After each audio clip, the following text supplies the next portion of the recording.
does it mean, the word Sephardi? When I started this journey 12 months and 3 programs ago, I thought I knew.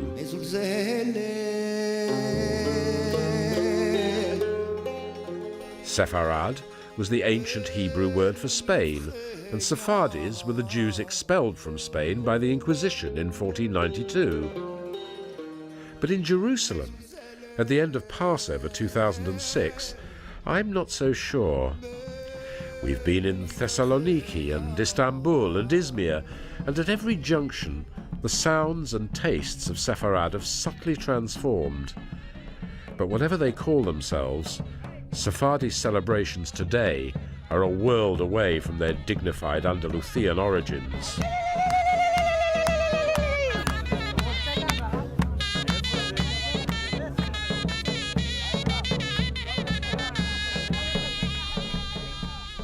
I will not use even the word Sephardi. If I have to be correct, I have to say Islamic Jew and Christian Jew. The Israeli novelist of Sephardic origins, A.B. Yehoshua. This is the main definition and the main line and the main really categories of two different mentalities. These people would certainly call themselves Sephardis. We're in the Saka Gardens, the green slopes that fall below the Knesset, the Israeli parliament, and today is the great Sephardic day out.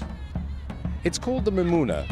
It's the first day after Passover, the first day you're allowed to eat bread and cakes, so naturally they're barbecuing meat. The Mimuna belongs to Maghrebis, North African Jews from Morocco, Tunisia and Algeria.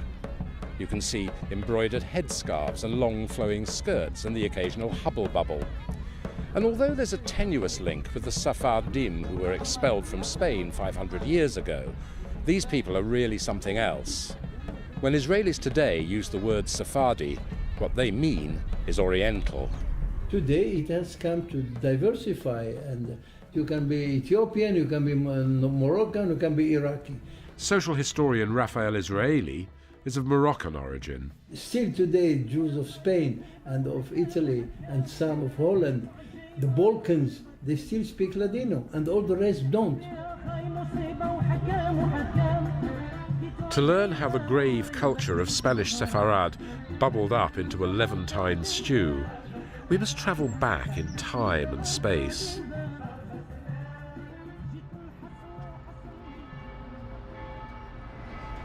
At the end of the 17th century, Sepharad made an unscheduled pit stop here on the edge of the city of London in Aldgate. Unlikely but significant. We're at London's oldest surviving Sephardic synagogue. Today, Bevis Marks is celebrating a resonant anniversary. 350 years ago, a group of English notables, including the Lord President of the Council, the Lord Chief Justice and the Lord Mayor, sat in the Great Chamber of Whitehall, a mile and a half to the west, and debated the pros and cons of readmitting the Jewish people to England. They met at the behest of another lord, the Lord Protector of the Commonwealth, Oliver Cromwell.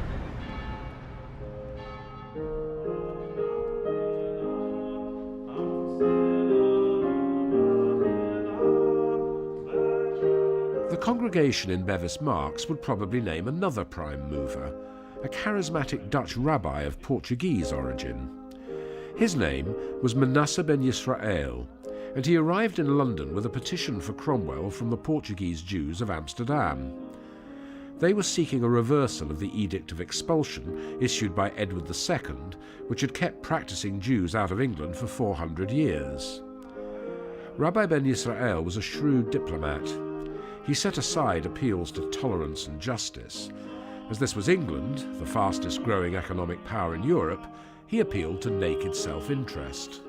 It is a thing confirmed that merchandising is, as it were, the proper profession of the nation of Jews. As for fidelity, Jews, wheresoever they live, on every Sabbath and festival day, are used to pray for the safety of all kings, princes, and commonwealths under whose jurisdiction they live.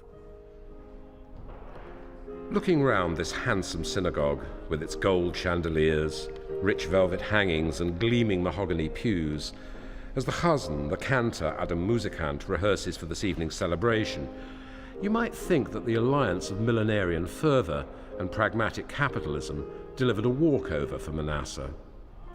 In fact, the Edict of Expulsion was never revoked. Although Cromwell had packed the assembly with supporters, there was no shortage of dissenters.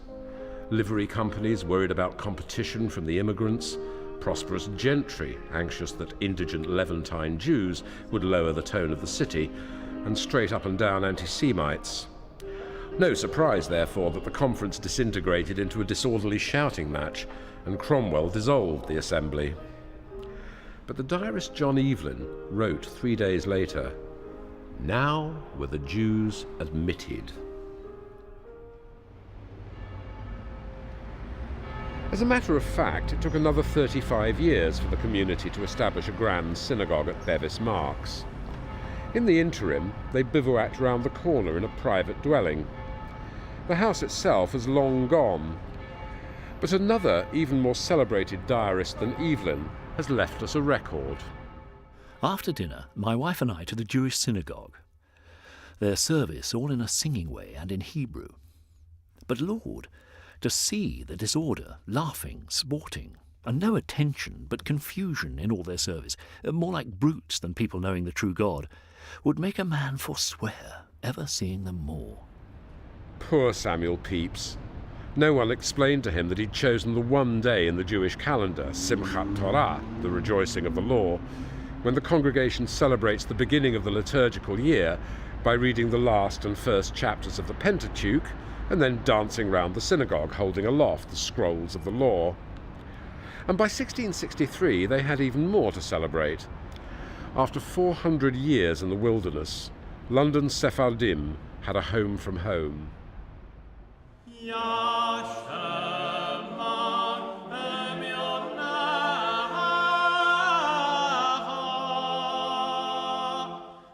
Let's fast forward to the year 1812. On June the 10th, here in Bevis Marks, a successful young stockbroker married a member of the Rothschild clans. The stockbroker was Moses Montefiore, born in Italy, to a family of Sephardic traders. His wife was Judith Cohen, one of the Ashkenazi gentry who are now the majority in London, as they had been in Western Europe since the Middle Ages. This marriage was a mirror image of the social changes taking place throughout England, an old aristocracy allying itself with new money. Nothing surprising there.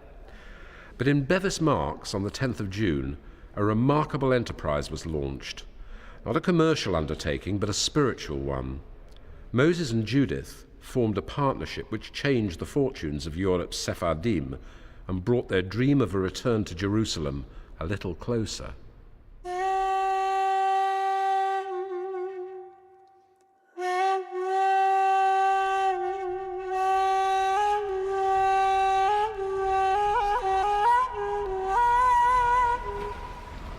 On the 16th of October 1827, the Montefiores landed in the somewhat scruffy harbour of Jaffa on the coast of Palestine. By now, the young stockbroker had become Sir Moses Montefiore, financier, philanthropist and city father, acquainted with Palmerston and Princess Victoria, and he was in Palestine on a mission. When they arrived in Jaffa, she was wearing a Turkish berniche, a white turban and a veil, in a rather quixotic attempt to pass as a Muslim. He was in the uniform of a captain of the Surrey militia, complete with cocked hat and gold epaulettes. Why on earth should a prominent banker, the director of 8 companies dealing in mining, railways, silk and gas lighting, and London's foremost stockbroker, up sticks and travel in full fig to the grubby eastern end of the Ottoman Empire? The answer lies in the road behind us, leading east towards the Judean hills.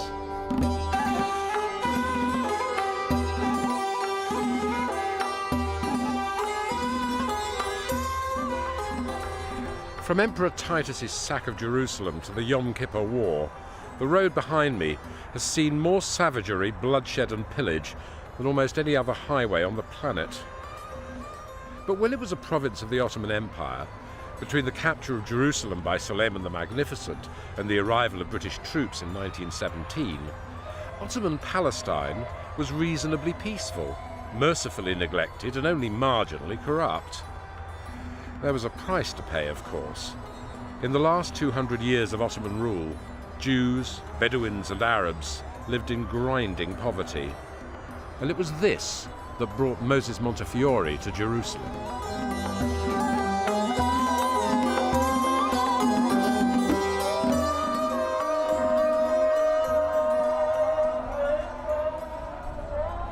We're on the western edge of the old city, looking back on some architecture that's sacred to three religions. But facing this holy site is a rather charming anomaly. A windmill. Well, that's a pleasant surprise. A windmill and a row of neat 19th century dwellings. Gracefully manicured lawns. A comfortable European refuge where painters can paint and writers can write and the Judean evening breeze can carry the strains of Beethoven and Schumann across the valley to the forbidding Ottoman walls on the other side. Ottoman, not Judean or Roman. The holy city of Jerusalem we see today is largely a Turkish creation. So what Moses Montefiore saw when he arrived here in October 1827 was not the fertile slopes of the Hinnon Valley. He saw a filthy, cholera-ridden Turkish town whose outskirts were barren scrub and Bedouin encampments. It was Montefiore's mission to alleviate their poverty and create the conditions in which they might support themselves, hence the windmill, as farmers and artisans rather than Talmudic scholars and sturdy beggars. The little colony he founded here was named after him, Yemin Moshe. The purpose was to bring education to Jerusalem. Historian Mordechai Naor has chronicled the prehistory of Jewish Jerusalem. The education was very, very low. And he and others to open schools. It was very, very complicated in Jerusalem then because most of the rabbis was against it. He sent some youngsters to Europe to study there, for example, the textile factory and farming. He was one of the first people in Palestine that suggested that the Jews will go to work, not all the time in the walls of Jerusalem, the farming to trees and so on.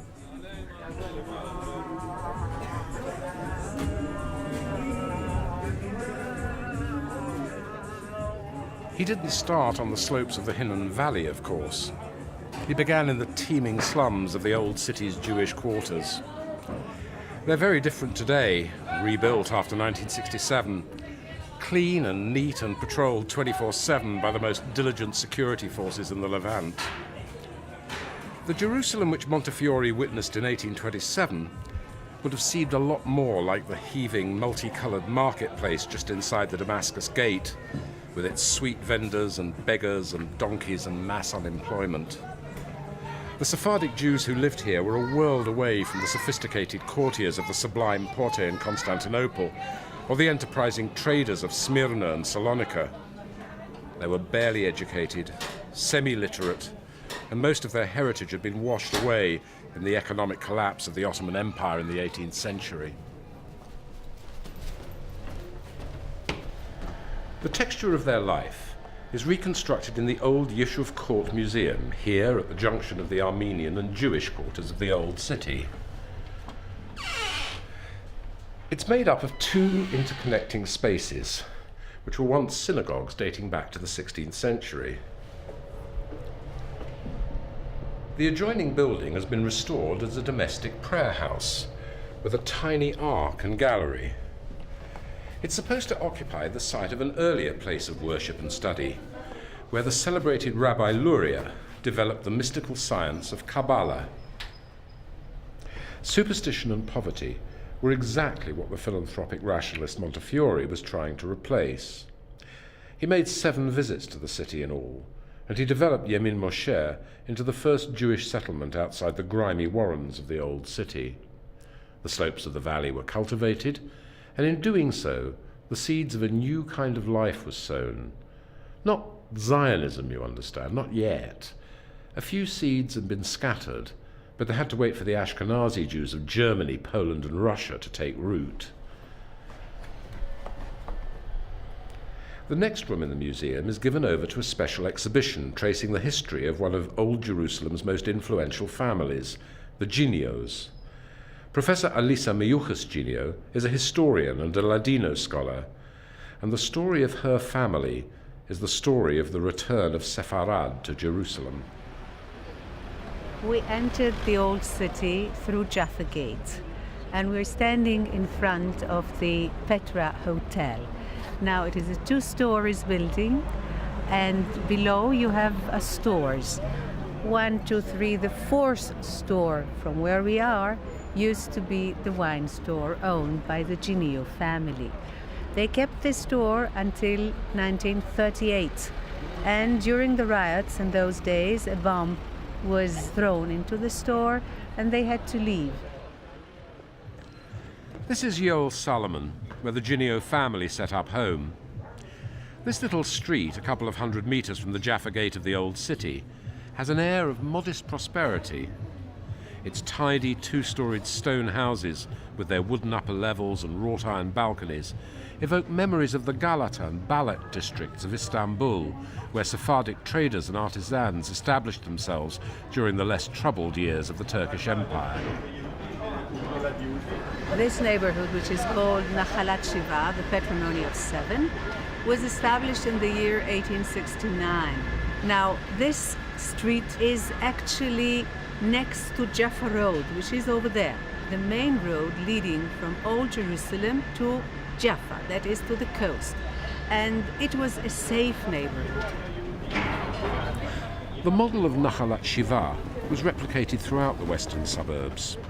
A synagogue, a few private houses, a scattering of shops, and most important of all on the edge of the Judean desert, an old Arab cistern in the central square. You have here the Sephardic synagogue on our right-hand side and the Ashkenazi synagogue on our left-hand side. They had 2 synagogues here. And the lot of land that was allotted to my family is this one. Actually, they didn't build the house, they bought it. All of this spec building up the Jaffa Road was conducted under Ottoman civil law. By this time, the Turkish government was attempting to reform its corrupt old practices, and there was certainly much to reform. Moses Montefiore returned to the Levant in the 1840s to demand that the Sultanate refute a notorious blood libel circulating in Damascus. The usual fictions about Christians being killed to provide blood for Passover unleavened bread. He was negotiating with the Turkish government desperate to maintain civilized relations with Britain and France. His fellow diplomat on this mission was the leader of France's Jewish community, the politician Adolphe Crémieux. France was in a deeply compromised position. The victim of the supposed ritual murder was a French priest, and the local French consul was stirring up anti-Semitic feelings. But the French engagement with Ottoman Palestine had a happy outcome.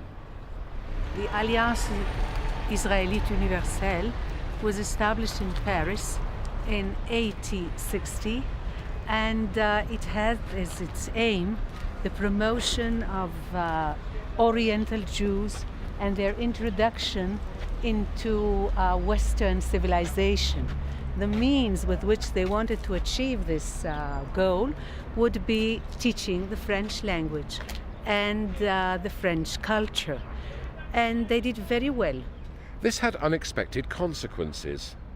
Ladino, the old Castilian language which had travelled with the Sephardim from Spain in 1492, gradually gave way to French, more in keeping with the modern age.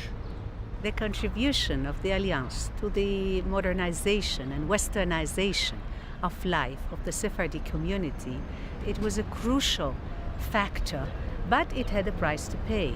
People were well versed in French and were losing their Judeo-Espanol.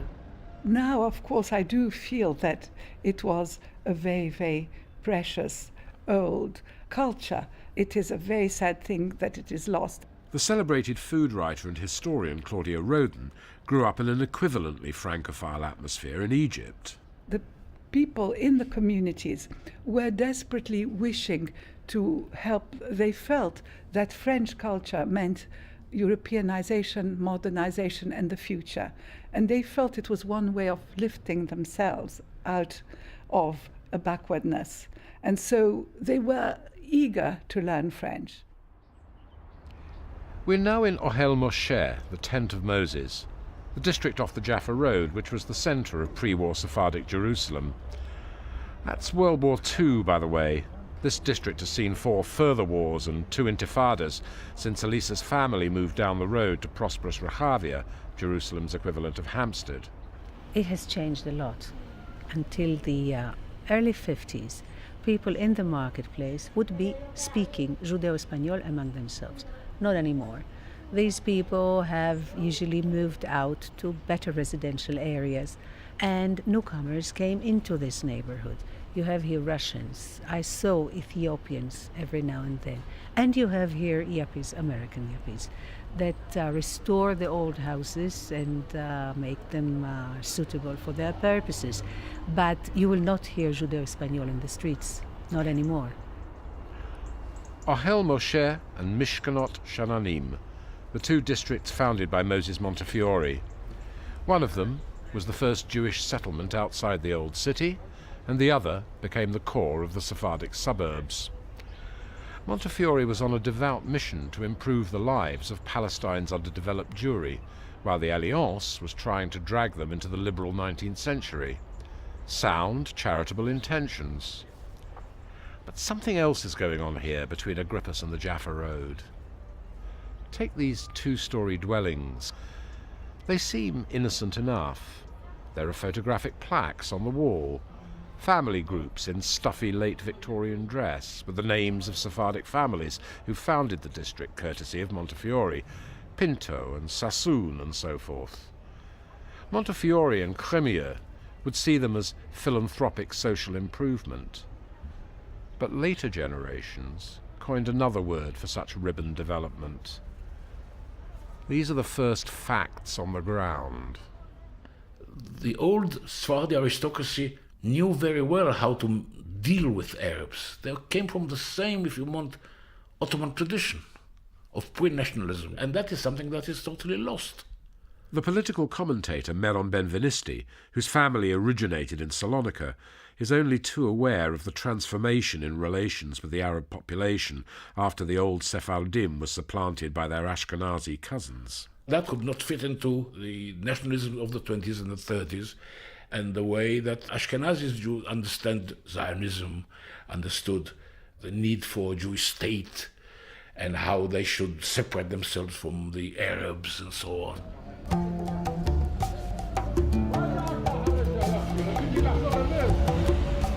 This is the Machane Yehuda market across the road from Ohel Moshe, and it used to be the heart of Sephardic Jerusalem. It's still heavy with the smells and sights of the Levant. Pickles, pulses, rosewater and pomegranates. But look closer. Little shops with the inscriptions Knigi and Remont Obouf. Russians, Yemenites, ultra-Orthodox Hasidim dressed in black stockings and flat hats and gabardine coats, as if they'd just walked out of one of the Polish shtetls in the stories of Isaac Bashevis Singer. As the 19th century drew to a close, the demography of this district began to mutate. Russian Jews fleeing the pogroms in Kiev and Kishinev, Lithuanians, Hungarians, Bessarabians, even Germans and Austrians yearning for an imaginary homeland. 1,000 years ago, 90% of the Jews were living in the Islam world, and only 10% were living in the Christian world. The novelist A.B. Yehoshua has charted the changes in Jewish demography in Palestine and Israel. This it was forgotten totally. And 1,000 years afterwards, in the eve of the Holocaust, 93% of the Jews were living in Christian countries, and only 7% were living in the Islam countries. All was reversed, totally reversed. Jerusalem was the original melting pot. But what characterizes the city today is something different. A polyglot stew which makes Byzantine and Ottoman Jerusalem seem straightforward by comparison. Before the 1870s, during those 4 sleepy Ottoman centuries, while the Christian sects squabbled with each other and the great powers played dominoes with the Eastern Mediterranean and the Levant, Muslim and Jew lived together in uneasy equilibrium, as they had done throughout the Turkish Empire. And then, in the last 3 decades of the 19th century, that delicate balance was upset forever. Behind the market bustle and the pop music, you can hear the distorted crackle of the army walkie-talkies. Mahane Yehuda Market was the scene of one of Israel's most savage suicide bomb attacks. The market today is worlds away from the culture of Ottoman tolerance.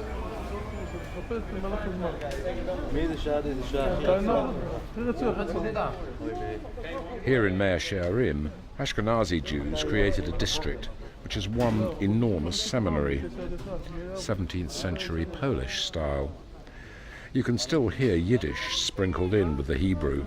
This was the atmosphere that to be zealot was very much in the essence of European ideological conception. And especially what was happening to the religious people, because they are living with a secular society, they have to be far more firm. One man who represents those Sephardic values which were gradually overtaken as the old Ottoman world died is Israel's former president Yitzhak Navon. He has a melancholy take on how Sephardic multiculturalism gave way to the Jewish nationalism which was being born in the new Ashkenazi hegemony. I remember a writer here, Hazaz. He says Ashkenazi have no shame and they shout and they are I don't know what, something of that kind. The Sephardim is like someone who inherited a large heritage, but it's in the bank and he used it and he spent it and he adds nothing to that account which is in the bank. All right, they had and they had, okay, what did you add to that? Yitzhak Navon, former president of Israel and current president of the Ladino Foundation. He's the real article, a Sephardi Jerusalemite whose family stayed here in the old city well after the First World War. But look at the Jewish quarter today, all the way up from the Western Wall to the edge of the Armenian Quarter. The golden stone of the city has been fashioned into landscape blocks housing... Well, who does live here? Not the descendants of Sepharad. Black gabardines, flat black hats, teenage girls in thick stockings with wigs on their heads and shawls over their wigs. Sephardic Jerusalem only had a couple of decades in the sun. The whole city is a palimpsest, a document scratched and scribbled over countless times, not just by the establishment of a European Jewish state in the land of Palestine. An equally traumatic transformation took place in the lives of the Sephardim. When the Ottoman Empire collapsed at the end of the Great War, they were still in the majority among Palestine's Jewish population. By the time that the State of Israel was founded 3 decades later, they made up a mere 23% of the population. Sepharad melted into the stew of Western European immigrants who made up the majority of new Israeli citizens. But that isn't quite the end of the story.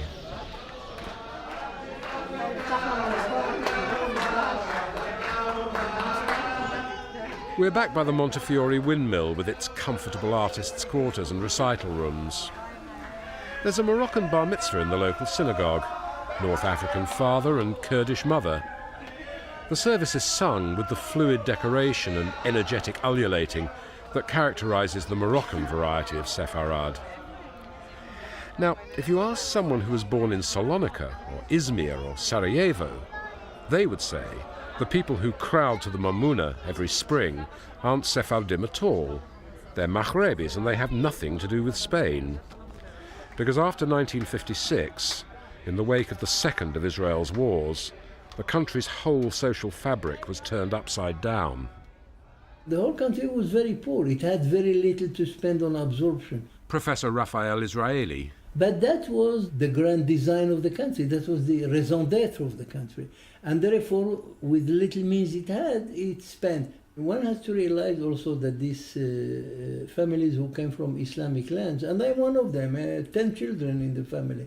Then of course, if you have 10 children living in 1 or 2 bedroom apartments at the time, and their parents are unemployed or unskilled laborers and so on, and these kids don't even have a bed for themselves, there are 2 or 3 in the same bed, then of course, you cannot expect these kids to grow to be geniuses. In this corner of the old city, between the Jewish and Armenian quarters, there are 4 adjoining Sephardic synagogues. They scarcely function today. They're museums like the ones I saw in Cordoba and Toledo, only open for weddings and bar mitzvahs. Today's Sephardim are a world away from the ancestors of Yitzhak Navon and Elisa Ginio. With the influx of Sephardic Jews from North Africa, the Middle East, and even East Africa, the demographic pendulum swung back again. From 23% of the Israeli population, Oriental Jews had increased to 55%.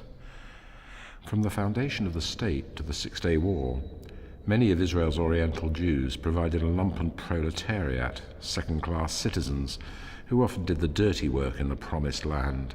What is a given that many of the Jews who came from Arab lands in general were less educated than the others from Europe. And therefore we were less versed in Western culture in general, in Hebrew, all those things we had to learn. I had to learn from scratch. From the late 50s onwards, this was the source of festering discontent. No wonder there were riots in Haifa.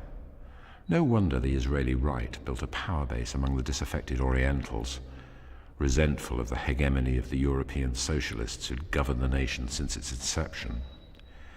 One politician of partial Sephardic origin who's given deep consideration to these issues is the former deputy mayor of this city, the political commentator Meron Benvenisti. The Ashkenazis allowed themselves to define the others. And it was convenient to call all those who were not Ashkenazis Sfaradis. Therefore, it is a label that was determined by the Ashkenazis. They were not us. I'm not a Sephardi. Meaning I belong, even if I am a minority, I belong to the good guys, to the guys that I know. The rest are Sephardi, so they defined that.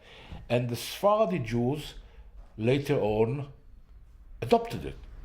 The Spanish-speaking Sephardim don't like at all this combination. Former President Yitzhak Navon. They see themselves as superior to them. The Orientals see the Sephardim as superior to themselves.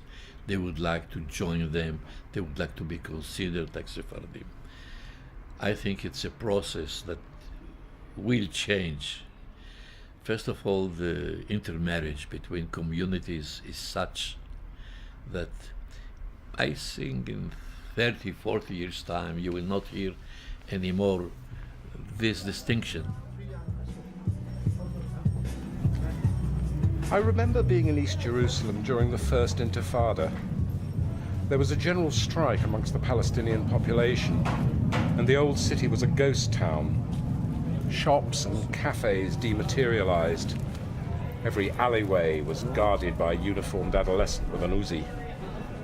And the soldiers were almost all of Oriental origin.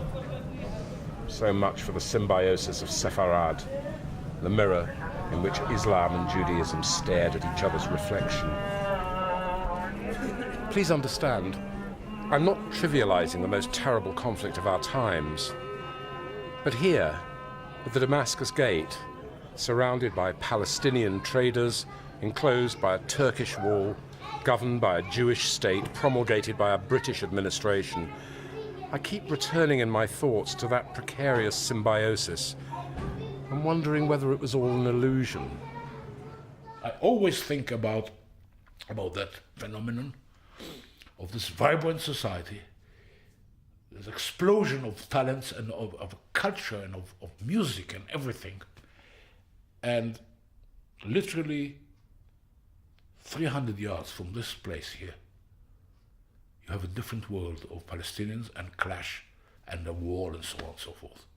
Think about it. What do they think, the scattered survivors I've met on my search for Sepharad? Has that historical fusion of two complementary cultures drowned in the sea of animosity which followed the ingathering? Here's a handful of them, beginning with the Turkish industrialist Isaac Alaton. It is exactly the coexistence that existed from the 8th century. For 6 centuries, the Jews and the Muslims lived in a total friendly coexistence, also together with the Christians, with the Catholics of the time. So maybe we should go back to the years from the 8th to the 14th century, before Isabel and Ferdinand, and restart where we left. The Greek bookseller and scholar Maya Molcho. The culture is a question of numbers. And the numbers, they don't have to be Jewish. You gotta be a wizard to decide what can happen to a culture. We've seen cultures, come and go. Some of them were very, very powerful and then they vanished, and others that we thought they were dying, they survived. Israeli musicologist Edwin Seroussi. Even in terms of the official cultural policies of Israel today, it's much more multicultural, much more taking into account the different diaspora heritages, and more Israeli culture is turning into these kaleidoscope cultures. Meron Benvenisti. There's no Sephardic culture anymore. Let's be honest about it. This is dead. What is even more tragic is that the expulsion from Spain was such a traumatic for all that tribe. That it's like giving them a blow on the heads and made them up. Nothing after that was the same. And all the genius that was so flourishing in Spain died. Former President Yitzhak Navon. We are trying to save what is possible, but if you speak about the fate of the languages as spoken language, it may disappear one day, but what remains is the written one, the legacy, the songs that will never die.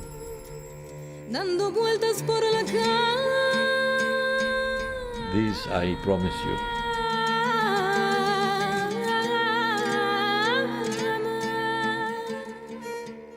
So here, at the end of one journey, I come face to face with the end of another. Now that there's a Jewish nation-state, does it provide the perfect cadence to the songs of Sepharad? Does it make all those other voyages over half a millennium a historical irrelevance? Let's return to where we started, the Museum of the Diaspora in Tel Aviv, the House of Dispersal.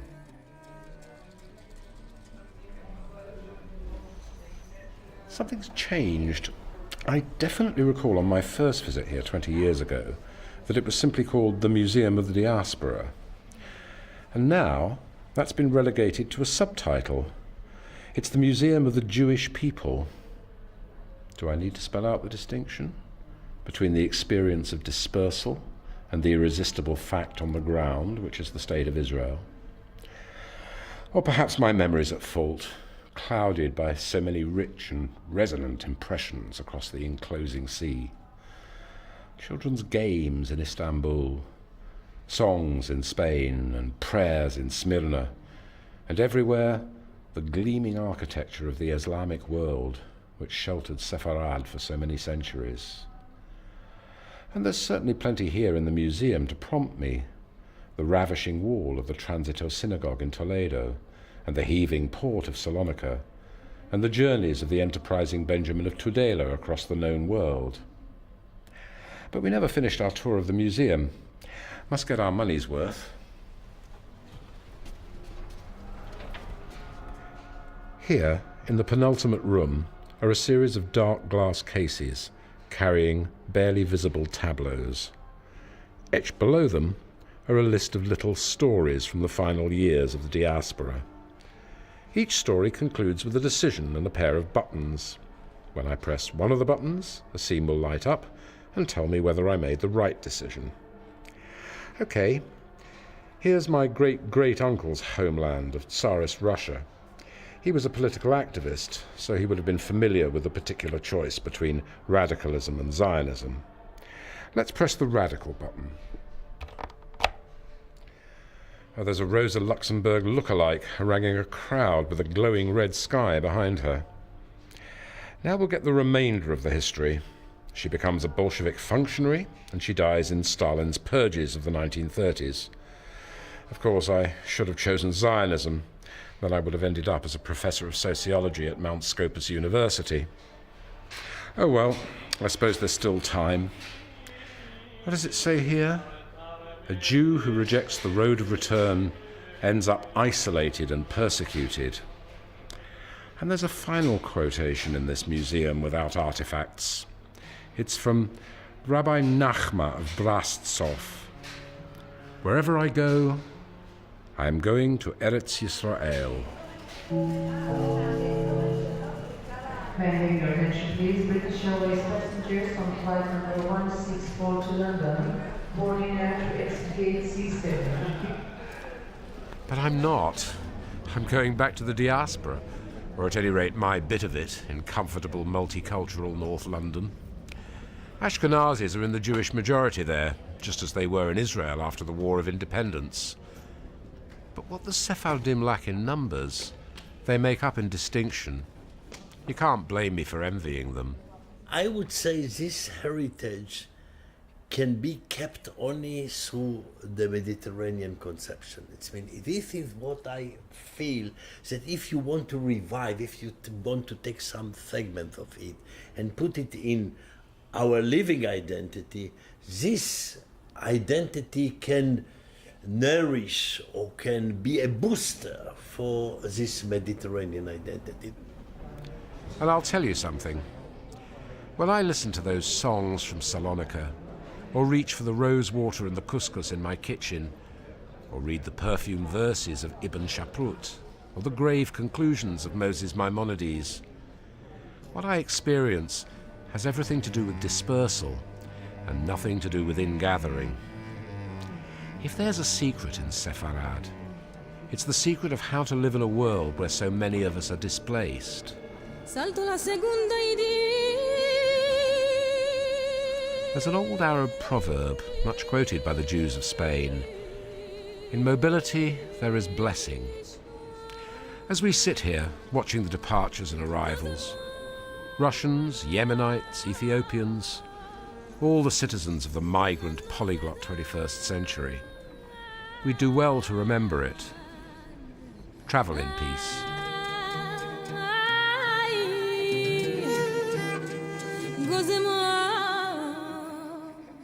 Next Year in Jerusalem was written and presented by Dennis Marks, with technical presentation by Tim Alcock and Tony Wass. The Search for Sepharad was a director's cut production for BBC Radio 3.